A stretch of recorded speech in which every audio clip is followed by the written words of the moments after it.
Ayan na. Thank you, Lord. One half by one. Good morning. One by one. Half by one and one half. Nag-meeting na naman kami dito sa Santa Rita Parish. Mga Vicariate Coordinator sila ng St. Francis of Assisi. Mga Vicariate Coordinator. Ako ay dukhang sekretary lang ni Tita Nancy. Ako yung pinagpili dito para matindi kasi nasa out of town siya. Mag-edit lang yun. So, gusto ko naman din pumunta dito kasi nakakapagpagdasal ako kay Santa Rita. Yun ang pagkakataon na makausap ko siya kasi nagde-devotion din ako dyan kay Santa Rita. Kaya nang pagdating ko dito, ako yung nauna. Unang-una ako dito. Nag-pray na ako kay Santa Rita. So, ayan. Alas 9 or 9 o'clock ang aming misa. Ay, misa no, ang aming meeting. Kaya, ito, parating pa lang yung mga ibang coordinator.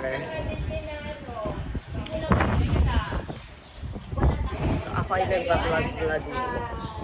Malagay siya 18. Pero 17. Ito yung loob ng simbahan. Napaka-fresh dito kasi mga kawayan pa yung wall. Hindi pa siya yari. Puntahan natin si Santa Rita. Punta tayo kay Santa Rita. Good morning po. Ayan, papunta tayo kay Santa Rita. Tapos na yung misa dito. Nagmisa ng 7 a.m. Hindi ako nakapunta. Naglilinis. Ayan si Santa Rita. Hello po, Santa Rita. Ayan, ha. Nag-pray na ako dito kay Santa Rita.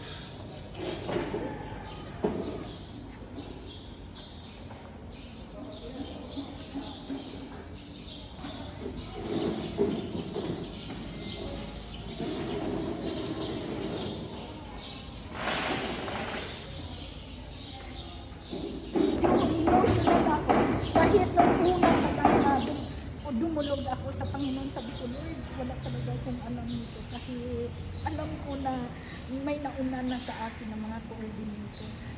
Igabayan mo naman ako.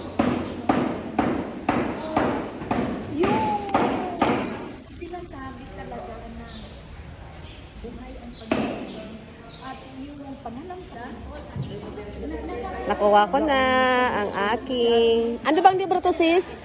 hindi ko siya nailista. KIK. Ano, KIK. Ito yung KIK. Meron na akong KIK.